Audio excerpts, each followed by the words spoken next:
This podcast is brought to you by the Association for Coaching, the world's leading international professional body, which is advancing coaching in business and society worldwide. I'm your host, Claudia Day, and in this new series, I'm delighted to introduce you to expert coaches and thought leaders who share their passion for generating self-awareness through insight tools.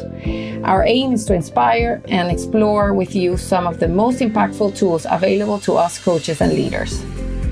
So today I'm super excited to welcome here Kate and Alan. It's a different type of podcast in the sense of we have the developer and a practitioner as well. So we can hear from both sides how this tool can be used and some of the background. We're of course born and we very quickly learn to talk, and then we learn that we need to learn to communicate. And this tool is particularly exciting for me because as I was exploring, it immediately also became very apparent, not only for my personal learning how to use it, but in a coaching engagement, very quickly it came to how important or relevant it was for the coachee themselves to understand these concepts. So tell us more about yourselves, Kate and Alan, and your journey. So Alan Robertson, I suppose it's an awful cliche, isn't it? But I am the proverbial people person. My entire adult working life has revolved around people roles, and it's been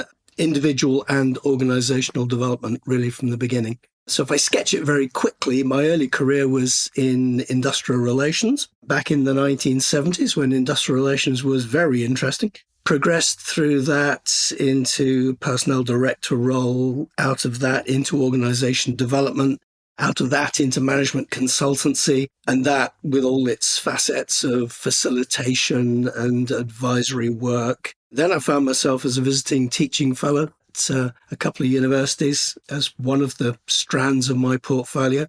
And here I am now in the kind of latter stages of that career, trying to leave some legacy product for the world that I've inhabited professionally. Thank you for that, Alan. It's quite a journey there, so looking forward to hearing more detail about it. Kate. Hello. Can you tell the audience about yourself? Yes, of course. And I think like Alan, a lifelong passion around the intersection between people and organisational performance. I've been a coach for over 20 years, particularly love coaching both teams as well as individuals, and really look at the build between how people show up, how teams show up, and then how that looks culturally and organisationally. I work with a lot of founders, particularly enjoy that space. I think founder-led organisations have a particular vibe to them, and I really enjoy that, probably because I've founded 3 businesses myself now. And I also work a lot with CEOs who have very few places to go to talk, very few places to go to explore the dynamics of their world, and a lot with executive teams now, which takes me all over the world at the moment, and I'm really enjoying that. I particularly come at this world, I guess, of development from what I like to call the 5 lenses. So psychological, emotional, behavioural, physiological, and systemic. So when I'm working with an individual or a team, I'm always looking at those 5 dimensions. And just sort of heading into this world of VoicePrint, really. I first met VoicePrint as a profiling tool 11 years ago in 2013 when I met Alan at Victoria Station in London, and he introduced me to this framework and offered to do my self-perception and 360 profile. And it changed my life, genuinely. And ever since then, I've been a huge advocate of VoicePrint. And so I'm super excited to be able to talk to you all about it today. So you first experienced it and then applied it, so to say. Yeah, I experienced it and looked at it and thought, where has this been? Where has this been in my life? Because like a lot of people, I trained in all sorts of the different psychometrics and competency tools. And this one for me just felt instantly relevant. And I think probably relates to my little self, my 3-year-old self, looking at the dynamics between people. I remember looking at the grown-ups and looking at what was happening when they were talking and why sometimes they seemed happy and sometimes they didn't, and what was going on in those dynamics. And when I met this tool all those years later, I thought, right, this is what's going on. I can understand things a bit better. So yes, that's my passion. So Alan, to get us started here, can you share with us why the audience should care about communication styles? Well, you'll gather from that little sketch I gave of my own career that the issue of talk really cropped up at the beginning and never went away. So every role I've ever been in has provided a lot of experience of talk being used well and talk being used not so well and talk being used downright badly, such that when I came to that point in my career where I was starting to think, well, what am I actually going to leave behind when I'm no longer here to practice individually? Talk was the obvious subject matter because I felt it was a neglected area. One of the big problems with the way we communicate and are the failures when we communicate is that we do it very largely unconsciously, or at least subconsciously. We don't do it particularly mindfully. And the consequence of that is that, well, firstly, we don't prepare well enough when we're doing it. And secondly, the effect we have when we do talk is often not the effect we intended. And then the problem gets worse because we then don't notice that we're not having the effect we wanted, but the people on the receiving end do. And if our impact is less than productive, then what they tend to do is switch off one way or another. And the quality of that communication then collapses. More broadly, though, the reason I'm so passionate about the issue of talking is it is the fundamental skill that we possess as human beings. And if we take it for granted, we lose a lot of the resourcefulness that nature has provided us with, which seems to me a great shame. So in creating VoicePrint, I set out just to help to raise our awareness about talk, about how we use it, where we use it, what happens when we use it, when it's important to use it well, and so on. So in this process of bringing our talk into the conscious side, I wonder if you can share with the audience what are the aspects or the voices that VoicePrint looks. Yeah, I can. Let me come at it slightly indirectly. Let me give you a little thought experiment. So here's a challenge for anybody listening. Imagine, if you can, a world without talk. Now, I wonder how one does that. How do you do any imagining without using words inside your head to think about that question? And then the second challenge would be, having imagined a world without talk, now describe that world to me. And how can you do that? So my proposition, and the VoicePrint proposition, is that talk is absolutely fundamental to everything we do, not only in our interactions with each other, our dealings with the outer world, but also in the way we think about the problems that we face, the challenges that we're engaged with, the way we self-monitor and self-manage. So having some repertoire of ways of talking seems to me absolutely fundamental to human existence. Now, to your question more directly, let me come at it through families. I think there are three broad clusters of types of talking. We can use talk to explore.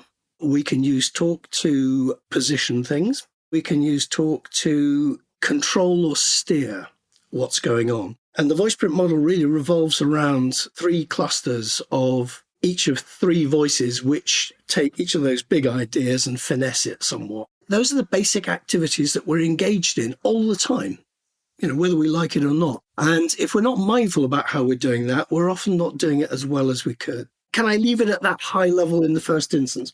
Yeah, for the audience, there is on the notes a triangle with these families, just so that you can also look at it while Kate and Alan are talking about it and have this as a reference. I guess if we don't look at it from a conscious side, we will just use them based on what our families used to do, what we've learned through by example from others, or from what our emotions steer us to do, rather than adding intentionality to it. So I guess at this point, for the listeners to be able to grasp the model better, can you explain in more detail the voices?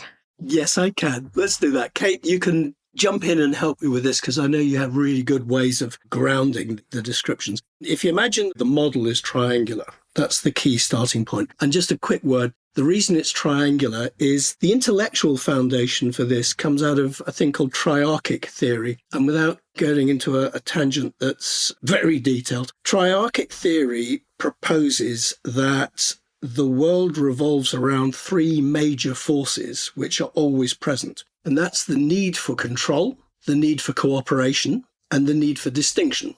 And it's a very respectable body of work by an American organizational theorist called Robert Keidel, Keidel. Keidel's proposition is that these three forces are at work wherever we look. So in organizational life, the requirement for, the pressure for control, the pressure for cooperation, the pressure for distinctiveness, they're all there, and they're there in many, many different forms. And here's the rub. Whilst this is a deep truth about the nature of the world, which is what makes it so important, these three forces are perpetually in tension with each other. So if you exert too much energy in any one of those directions, for example, in the direction of control, what happens is you pay a price in the other two places. So you pay a price in terms of teamwork, for example, as a manifestation of cooperation, or customer relations, if you like. And you would also pay a price in terms of distinctiveness, because in seeking to control and perhaps homogenize things as a form of controlling them, you lose variety and maybe competitive advantage and various other manifestations of the distinctiveness requirement. So at the risk of that all sounding a bit theoretical, let me bring it straight back to the issue of talking. What I basically did was I was thinking about the whole issue of talk and what it consists of and how to do it well, talk as a competence. And I was using the triangular model to collect those thoughts so that you can posit there is a voice, more later about what we mean by voices, but there's a way of talking which is centered on exploration. VoicePrint calls that the inquiring voice, and its function is to find out. There's a voice that's centered on taking a position, and we call that the advocate voice, having a view, having an opinion, whether that's for something or against something. And there'll be a voice that's to do with control, and we call that the directing voice. There's a right way, there's a wrong way. Here's the right way. This is what I require you to do. Now, around those three cardinal points, what VoicePrint does is it fills in the gaps by, in a sense, marking up the other gradations of behavior that are taking place between each of those cardinal points on the triangle. And that then yields you a model of 9 voices. And I chose 9 because it's a manageable number. There may well be more in practice. I'm not sure I can figure out quite what they are. But any less than that, and you don't have a model that is simultaneously small enough to keep in your mind and at the same time rich enough to help you to finesse and nuance what you're doing to make it happen to good effect. So this is great, hearing these 3 voices. And of course, it makes it easy to think, where am I in the triangle? Am I in exploring? Am I in positioning? Am I controlling the conversation? However, within these, there are slight differences in how I explore, in how I position, and in how I control. So can you tell the audience more, Alan, about these differences, the slight differences in how I approach an exploration, a positioning, or a control? Yes, sure. Let me do that. And let me stress that the VoicePrint's objective is to be the single most useful personal development tool you'll ever encounter. So one of the things I hope it does, believe it does, is take these ideas and make them very accessible. So let me try and do that very quickly. In the group of exploring voices, there are 3. Inquire. Now, what's distinct about inquiry is it's the most open-minded of the voices. So used well, it is asking without preconception to find out what the other person has to say. And in that respect, it's potentially the most engaging of the voices. It's the one that leaves the most space for the other person to step into. It's the one that, in many respects, has the most to offer in terms of possibilities for any interaction or conversation. Also in the exploring cluster, you have 2 rather more focused forms of exploration. The first of those is the probing voice. Now, it's also an opening up, it's digging down, it's trying to get behind what's been said to kind of surface what's not yet been said. It's trying to find out more. So think of the probing voice as inquiring, now more focused and drilling into something to discover more.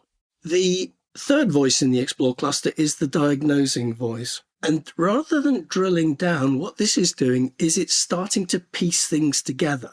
So it's taking what's been said and saying, okay, so does that mean it's like thinking something through, spotting the connections, the relationships, the implications of what's been said.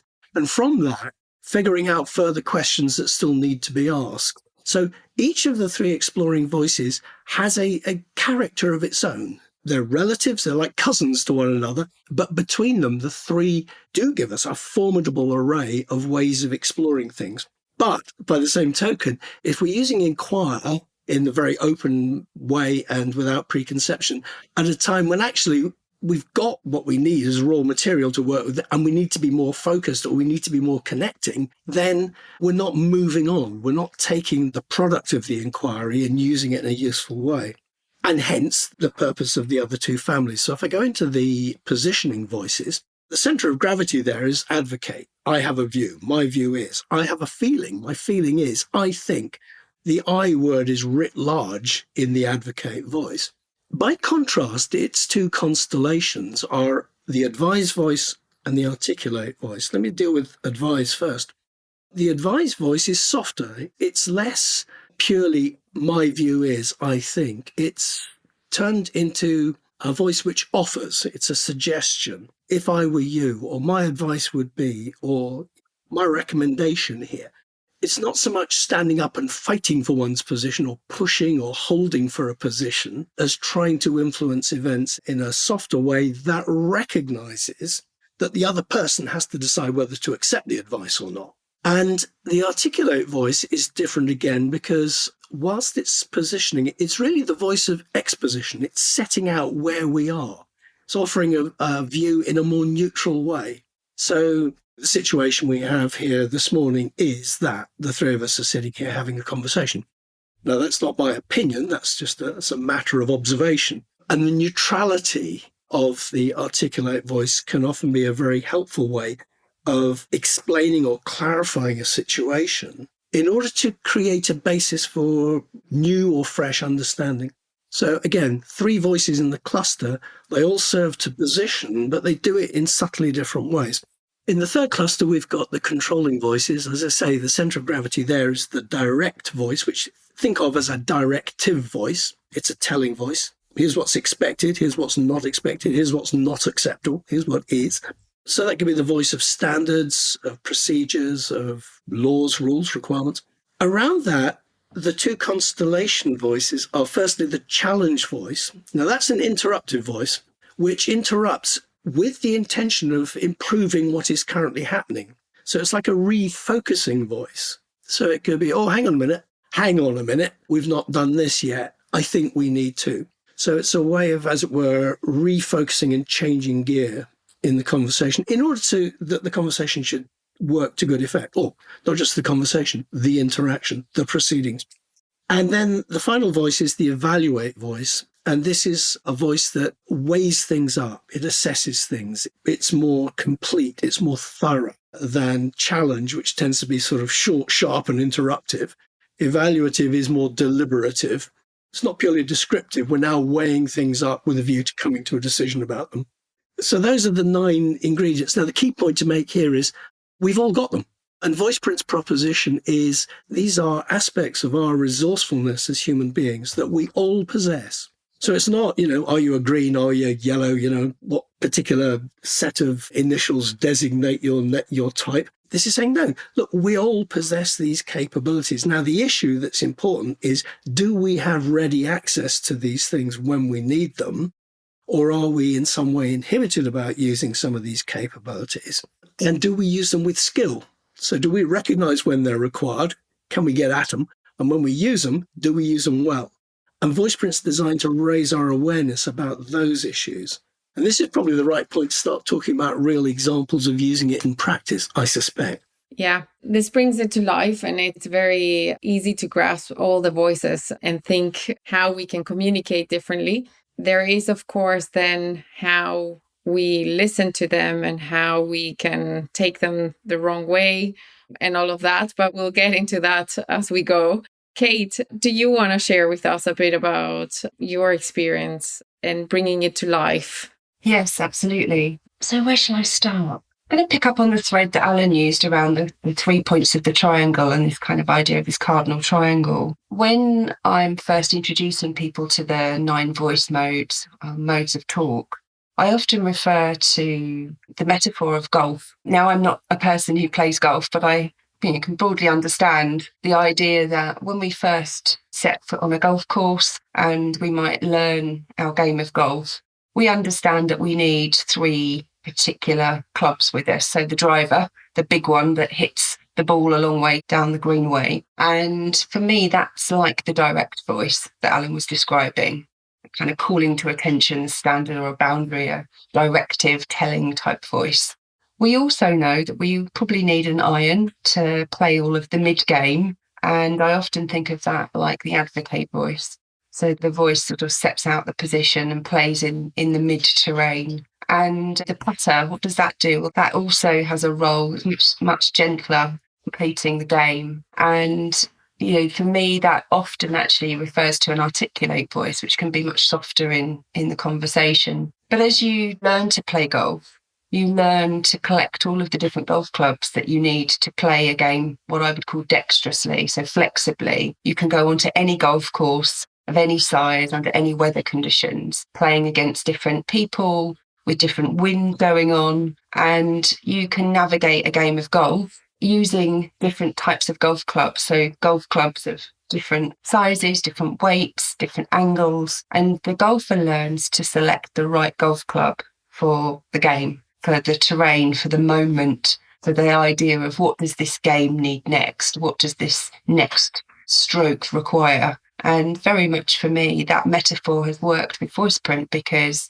you look at the 9 voices, you've got those at the top of the triangle, which are more exploring, are very different to taking up a position in a conversation and being clear where you stand, versus those moments where you want to control the outcome, you want to have an influence, you want to steer things. So I think of that to begin with, and I talk to people about thinking of the 9 voices as a set of golf clubs. And to begin with, you go out and you learn 3, and you'll start to think, right, exploring zone, positioning zone, controlling zone, or maybe inquire, advocate, and direct. And then you start to add the other voices in, just as Alan did there in explaining them. The next step I often notice with people actually is, to what extent are people using their voices to do the doing? And I call this task. Are they on task? So they're using their voices to get things done. They're talking about the thing as opposed to relationship. So very often I think the inquire voice is quite helpful in thinking about this. So we might be asking, what do we need to get done today? Or we might be asking, how are you? How was your weekend? They're both inquire, but one is paying attention to the relationship with the other people or person. The other is paying attention to the job at hand or the day's activities. And that's the first place I notice difference with people. Some people are much more occupied with the relationship with other people and using their talk to influence their impact, their influence, the relationship with others. For others, that part of communication often is less present, and actually their talk is predominantly there for them to get things done. And when you start to talk about, well, how might you use that voice to affect the relationship, to think about how you've made a person feel, you can see sort of light bulbs going on, thinking actually I can use my voices to both get things done as well as pay attention to the relationship and think about how I engage somebody else. So that is another area that I've really noticed using VoicePrint, is the metaphor of golf really helps people get their heads around it. And then this idea of, how am I using my talk? Am I giving equal airtime to both the relationship with others? Because of course, if we have a strong relationship with other people, our ability to influence and to get things done is much easier. Or am I simply using my talk to be much more about the thing at hand and the doing? So that for me is really interesting. And then there's lots of other things that I've noticed over the years. VoicePrint has a self-perception profile and a 360 profile. And often those are the first two explorations that somebody will experience. So to begin with, the self-perception helps somebody understand, how do they experience their own talk? What do they notice? Perhaps how are they using their talk? And that can be really light bulb in itself for people to stop and have a conscious moment about their talk. As we said at the top of this conversation, for many of us, our talk is unconscious. So becoming conscious about how we use it. And that has two dimensions, both our internal dialogue with ourselves and the quality of that. And I loved Alan's moment earlier when he said, if we didn't talk and we had no talk, both internal and external, how would we think? Moment of silence, trying to work that one out is quite profound. So the talk is really interesting internally, and then our talk externally. How do we want to be heard? And I think herein lies lots of interesting connections to personality, to introversion and extroversion, and all sorts of other things around how we have been brought up talking and what we value, certainly when we're working with other people. And so the journey from self-perception and really exploring these voice modes and getting to grips with how VoicePrint works. And I often encourage people to really start by just listening out for the voices, whether they're in the queue at the post office or at a busy airport or getting a coffee, or if they're in a meeting, perhaps they're sat on an online meeting and they're listening to their colleagues talk. Can they identify the modes of talk that their colleagues are using as a way into VoicePrint? Can I just pick it up at that point? Because it's worth explaining, I think, that VoicePrint started life as a competence framework. I was trying to articulate what the competence of talk actually consisted of. So I was kind of breaking it down into these different constituent parts called voices. And I started to use that in my consulting and teaching work. And very quickly people were saying, oh, is there a questionnaire so that I can see how I tend to behave in this respect? So that's where the questionnaire, the self-perception questionnaire, was developed, because it transpires that individually we can have very, very different patterns in our profiles of how we draw on these resources. We possess them all, but we don't draw on them in the same way. And that's where VoicePrint strives to be, dare I say it, more realistic than many developmental tools, because instead of forcing the person answering the questionnaire into a type, it respects the diversity and the sheer variety of patterns that can emerge.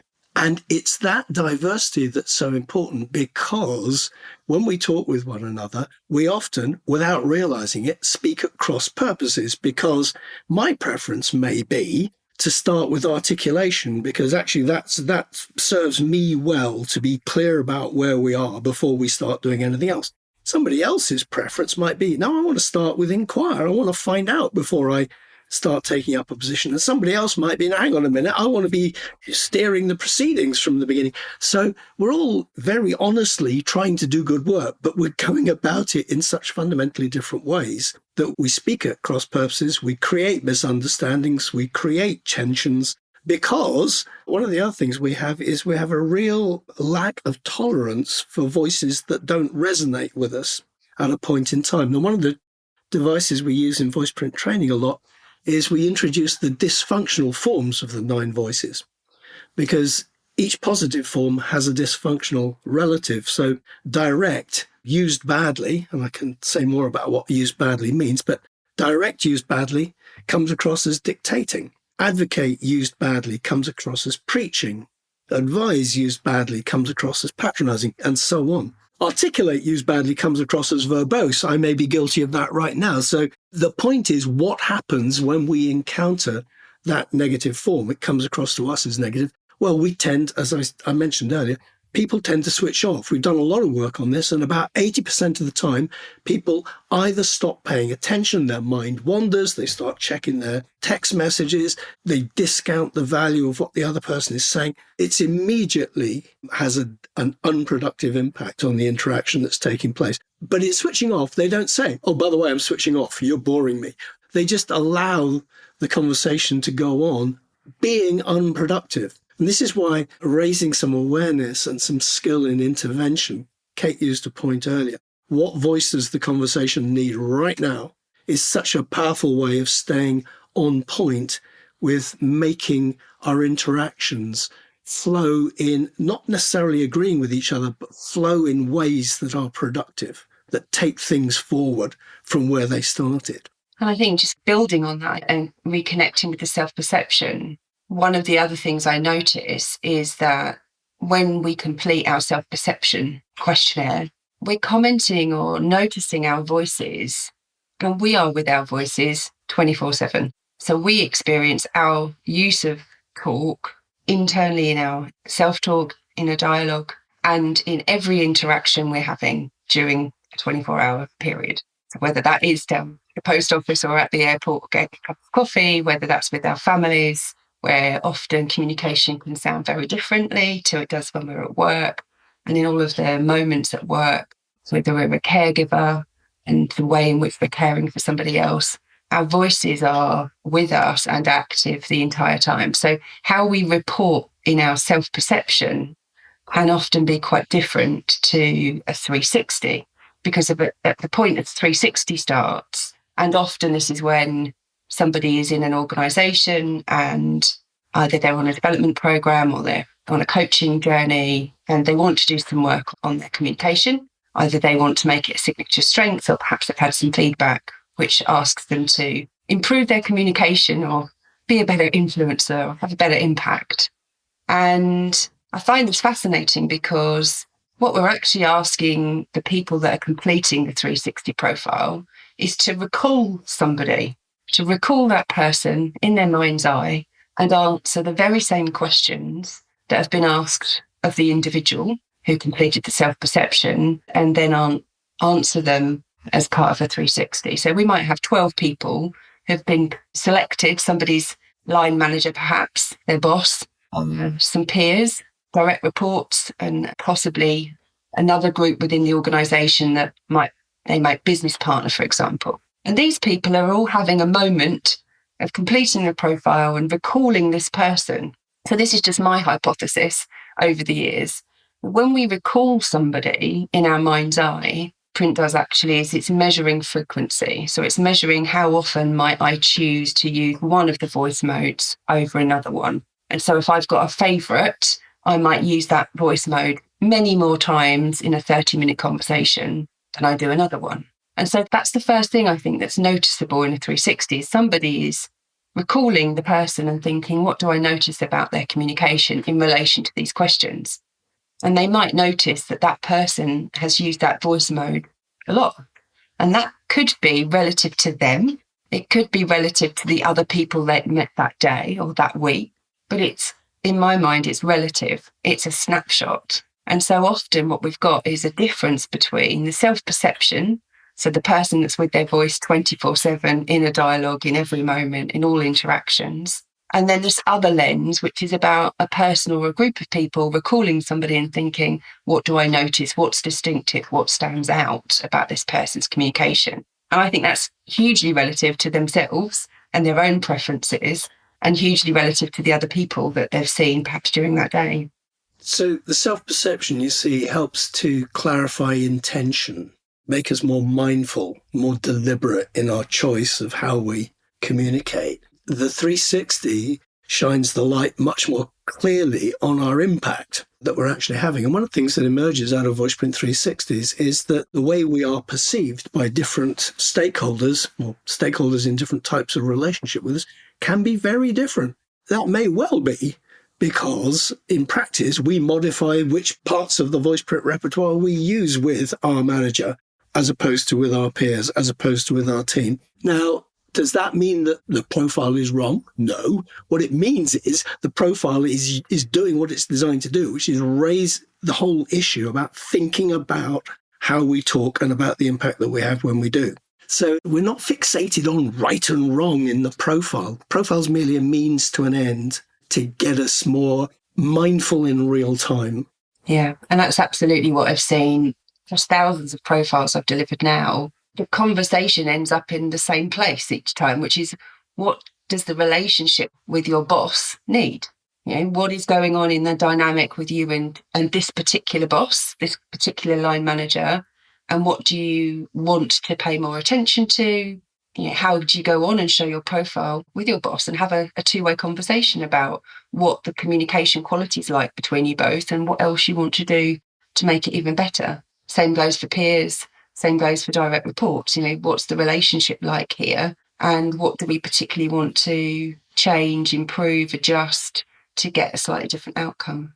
And then just to sort of complete the set, there is also a team profile that we've used over the years. I've used this in all sorts of team contexts, but once a team of people who've all completed their self-perception and their 360 have been on that journey, we can actually look at their data collectively. And this, for me, is where there's incredible power of VoicePrint with team coaching and team development. I see a sort of sense of both prevalence of certain voice combinations or voice patterns in, for example, executive teams, and what that means for the team, both in terms of how they impact and influence one another and the extent to which they get things done well together. One particular team I worked with recently, the entire executive team had a high use of the exploring voices, which was fabulous because it meant that they were really innovative, really creative, really interested in exploring and finding out and asking lots of questions.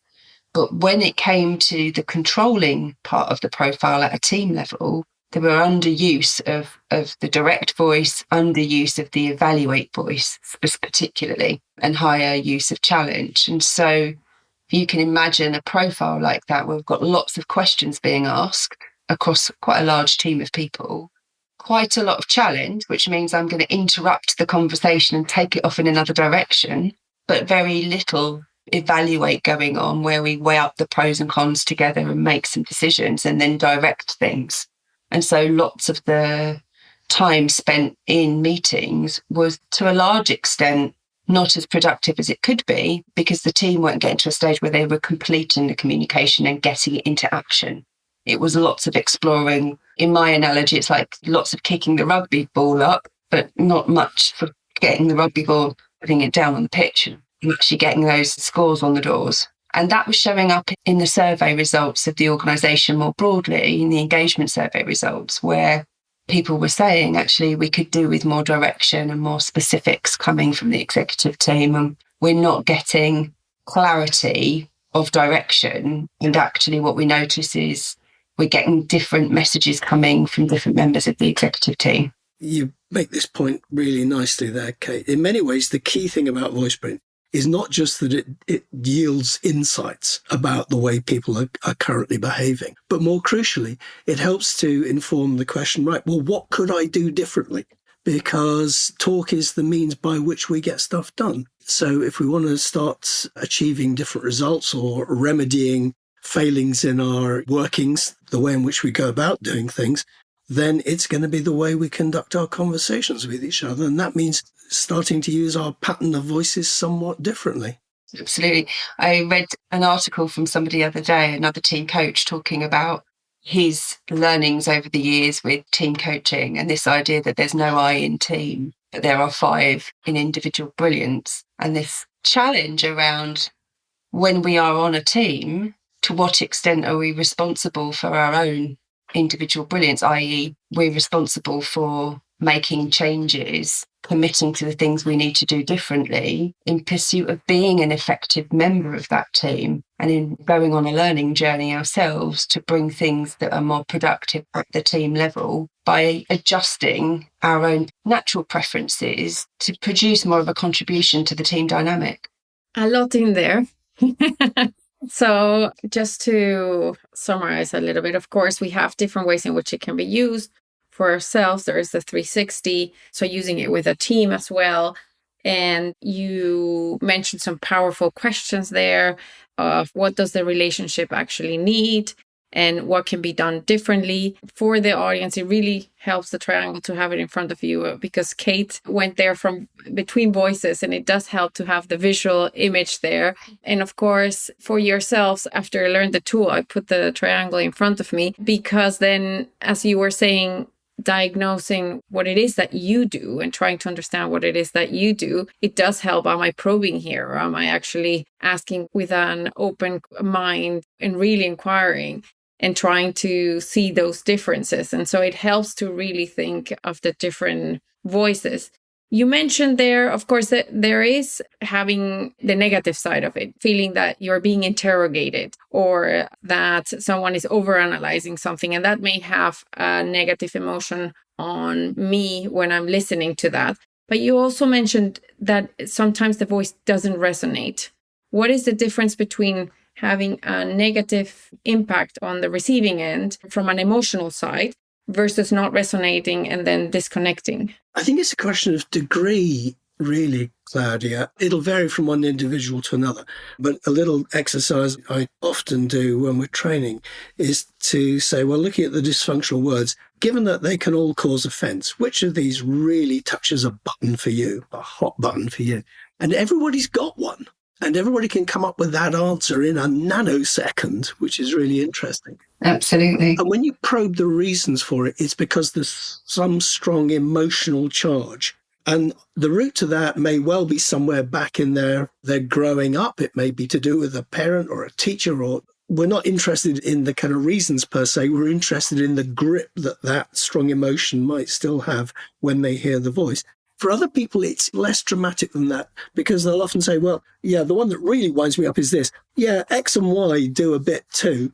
So you can sort of grade them a little bit. And when you explore the reasons for that, they'll say, oh, yeah, well, I've got this colleague, and they go on. Oh, Lord, they never know when to stop. It's a frustration rather than something that's more raw and visceral than that.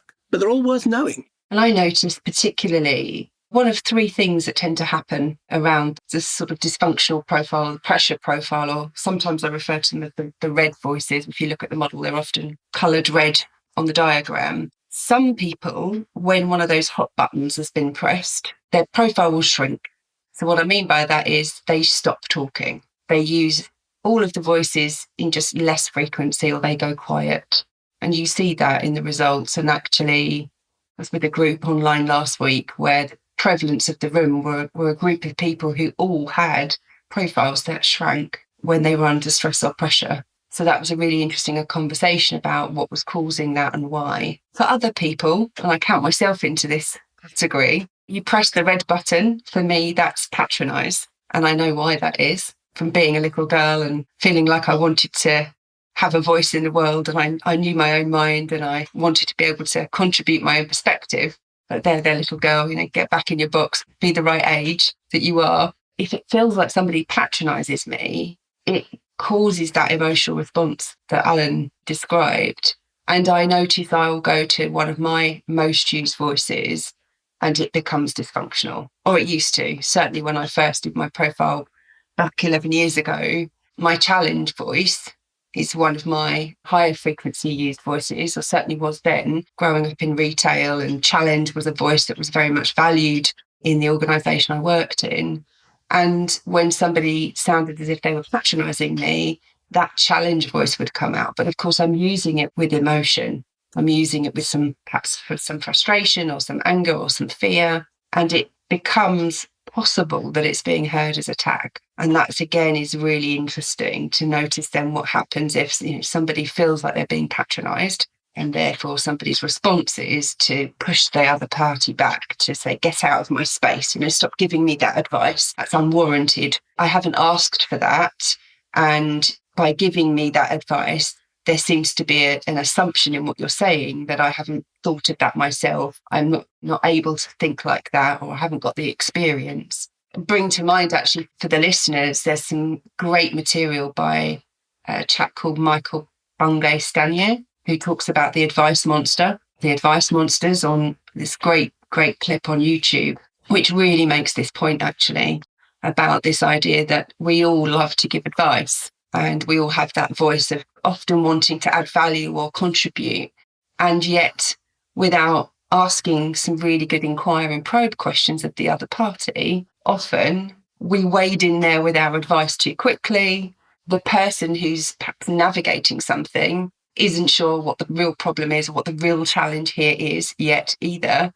And we wade in with our advice. Whereas we could have asked some really lovely inquire and probe type questions to help the other party think and really demonstrate that we value this is obviously at the very heart of coaching, help the other party think for themselves, believing that the other party has the experience and the wisdom within them. And we're using our questions to help them explore things, as opposed to wading in with our advice and run the risk of patronising somebody and pushing that red button or triggering those emotions in the other party and possibly then in ourselves. Thank you for sharing with us how it can be, or bringing to life, how it can be used on different coaching situations, and how, of course, for everyone, it's so different what they need to work on. And of course, going back to the start of the podcast, most of this is on the unconscious. So I guess the first step with a coachee is bringing it all to the conscious level so that they can work on it and really understand themselves, and the questionnaire helps to do so. This concludes part 1 of my conversation with Alan and Kate today. In part 2, we will go deeper into how VoicePrint helps with communication and understanding the different voices that we use, and of course, how this can be used for coaching. Thank you for listening to another podcast by the Association for Coaching. For over 20 years, our purpose has been to inspire and champion coaching excellence, advance the coaching profession, and make sustainable differences to individuals, organizations, and society.